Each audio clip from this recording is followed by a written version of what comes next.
Halo teman-teman, welcome back again to my YouTube channel.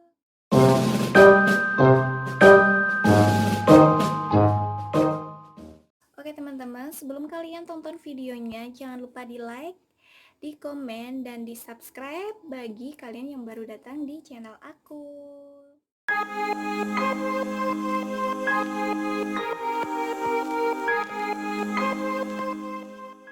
Oke teman-teman, nah kemarin tuh aku ada yang bilang gini ya, Kak bikin konten dong buat persiapan kelahiran waktu ke rumah sakit itu yang dibawa apa aja gitu kan.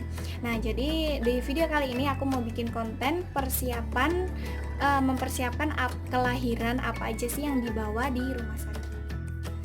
Nah, jujur di sini aku tuh belum menikah ya teman-teman, dan pastinya belum berkeluarga juga kan.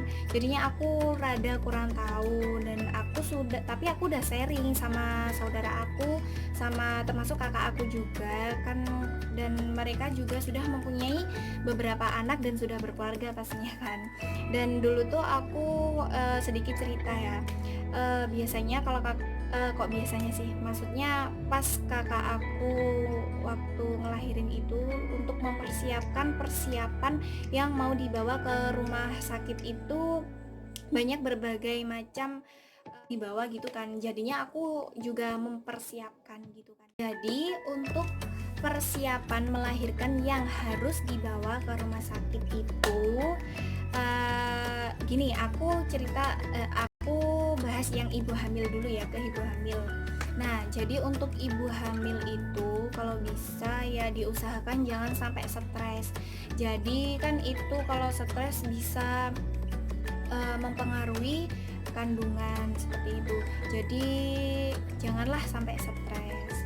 Dan yang kedua, makan makanan yang sehat, makan makanan yang bergizi itu juga mempengaruhi kandungan. Dan yang ketiga itu rajin olahraga, jadinya biar tubuh tetap fit, kandungan juga fit, semuanya juga fit. Jadi ibu sama anak juga fit. Ke mempersiapkan apa aja yang dibawa ke rumah sakit waktu melahirkan.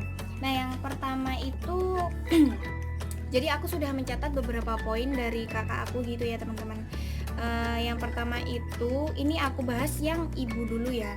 Jadi yang pertama itu kita harus bawa tas, dan diisi tas itu kan pastinya kita memasukin beberapa barang gitu kan ya. Jadi yang pertama itu kita bawa pembalut seperti itu. Jadi lebih enak pakai pembalut ketika kita nifas. Jadinya itu kan simple juga, nggak terlalu menggembung gitu kan kalau kita pakai yang lain.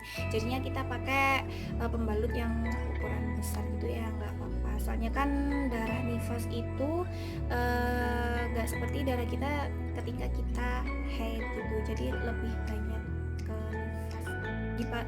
Yang dibawa lagi itu seperti pakaian dalam kayak gitu.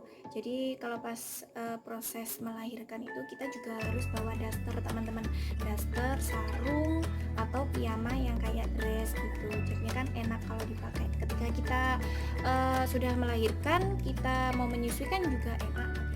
Nah, juga bawa korset, peralatan mandi. Nah, korset itu kan juga bisa dibuat untuk kita sudah melahirkan. Jadi jangan berharap perut kita itu langsung kecil, enggak ya teman-teman.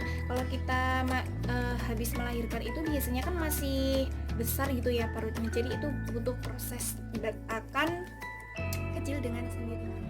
Nah, sekarang langsung aja masuk ke sang bayi ya. Jadi untuk peralatan bayi yang harus kita bawa itu kayak peralatan minyak telon, kayak bedak dan lain sebagainya, itu juga penting. Ya biasanya kayak disiapin di rumah sakit, tapi kan kita juga harus ada persiapan ya.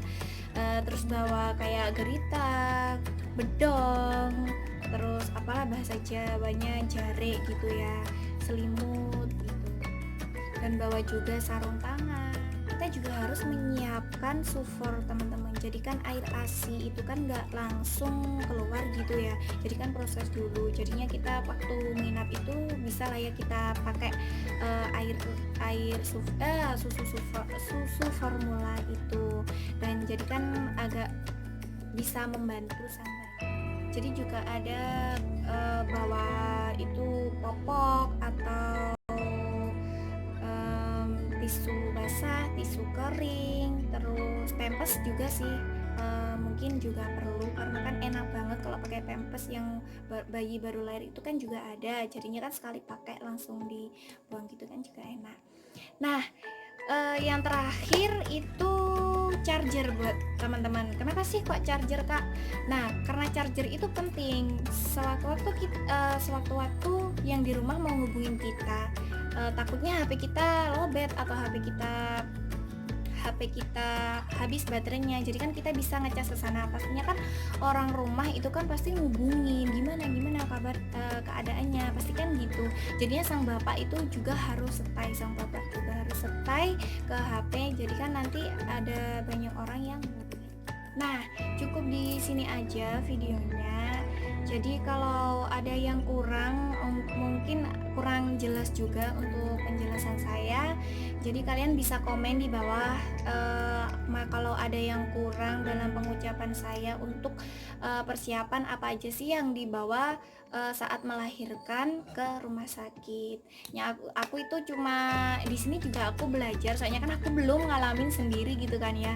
Jadinya aku di sini juga belajar bersama kalian. Jadi nanti kalau ada kurangnya kalian bisa komen di bawah apa aja yang harus dibawa saat persiapan melahirkan ke rumah sakit. Oke teman-teman, di sini aja videonya. Jangan lupa di like jika kalian suka sama videonya, dan jangan lupa di komen juga kalian pengen aku buat konten seperti apa, dan jangan lupa di subscribe biar aku makin aktif dan semangat upload videonya. Oke teman-teman, see you next video.